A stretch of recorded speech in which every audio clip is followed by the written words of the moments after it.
নমস্কাৰ পুনৰ এটা নতুন ভিডিঅ'লৈ আপোনালোক সকলোকে স্বাগতম জনাইছো।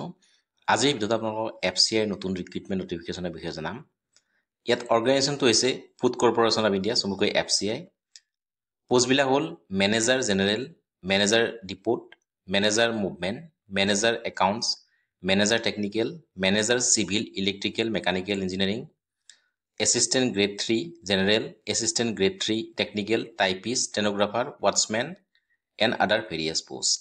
মই পুনৰ কৈ দিছো, manager general, manager depot, manager movement, manager accounts, manager technical, manager civil electrical mechanical engineering, assistant grade 3 general, assistant grade 3 technical, typist, stenographer, watchmen and other various post. ইয়াত টোটেল পোষ্ট আছে 33,566টা। অল ইণ্ডিয়া মেল ফিমেল দুটাই আবেদন কৰিব পাৰিব।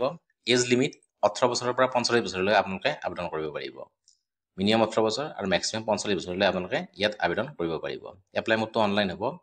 Salary আপোনালোকে ইয়াত 25,000 টকাৰ পৰা 65,000 টকালৈ প্ৰত্যেক মাহে দৰমহা লাভ কৰিব। কিমান দৰমহা লাভ কৰিব? 25,000 টকাৰ পৰা 65,000 টকালৈ প্ৰত্যেক মাহে দৰমহা লাভ কৰিব। FCI food corporation of India recruitment 2025 qualification.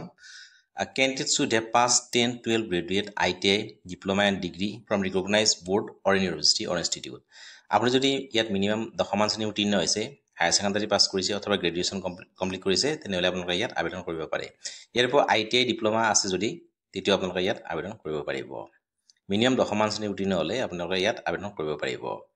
FCI food corporation of India recruitment 2025 age limit minimum age 18 বছৰ আৰু মেক্সিমাম 45 বছৰ। OBC candidate minimum age limit 18 বছৰ, SC candidate minimum age limit 18 বছৰ।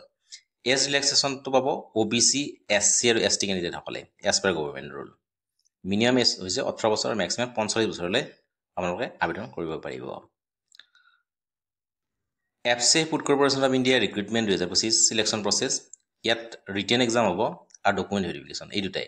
আপোনাৰ লিখিত পৰীক্ষাত অৱতীৰ্ণ হ'ব লাগিব আৰু নেক্সট ডকুমেণ্ট ভেৰিফিকেশ্যন, ইয়াৰ পিছত আপোনাৰ ফাইনেল জইনিং হৈ যাব। FCI food corporation of India recruitment 2025 salary মই আগতে কৈছোঁ, এইটো 25,000 টকাৰ পৰা 65,000 টকালৈকে আপোনালোক প্ৰত্যেক মাহে দৰমহা লাভ কৰিব। কিমান লাভ কৰিব? 25,000 টকাৰ পৰা 65,000 টকালৈ প্ৰত্যেক মাহে দৰমহা লাভ কৰিব।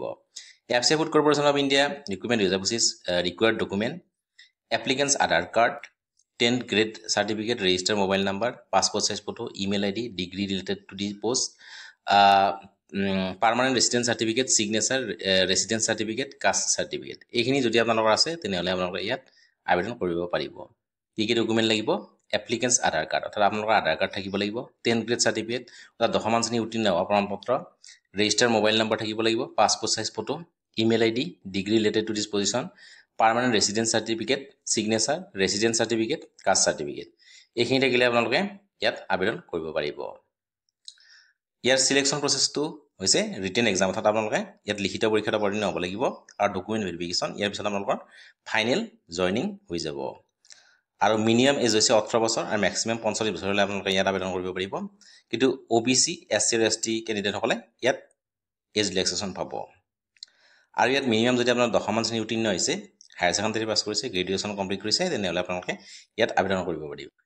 ইয়াৰ উপৰিও ITI ডিপ্ল'মা যদি আপোনালোকৰ আছে তেতিয়াহ'লেও আপোনালোকে ইয়াত আবেদন কৰিব পাৰিব। ইয়াৰ চেলাৰীটো হ'ব 25,000 পৰা 65,000 টকালৈকে আপোনাৰ প্ৰত্যেক মাহে দৰমহা লাভ কৰিব। আৰু ইয়াত টোটেল পোষ্ট আছে 33,566টা। পোষ্টবিলাকৰ নাম মই পুনৰ কৈ দিছোঁ, manager general, manager depot, manager movement, manager account, manager technical, manager civil electrical mechanical engineering, assistant grade 3 general, assistant grade 3 technical, typist, stenographer, watchmen and other various post. আৰু এপ্লাই মোডটো অনলাইন হ'ব। তেন্তে আজিলৈ ইমানেই, ধন্যবাদ।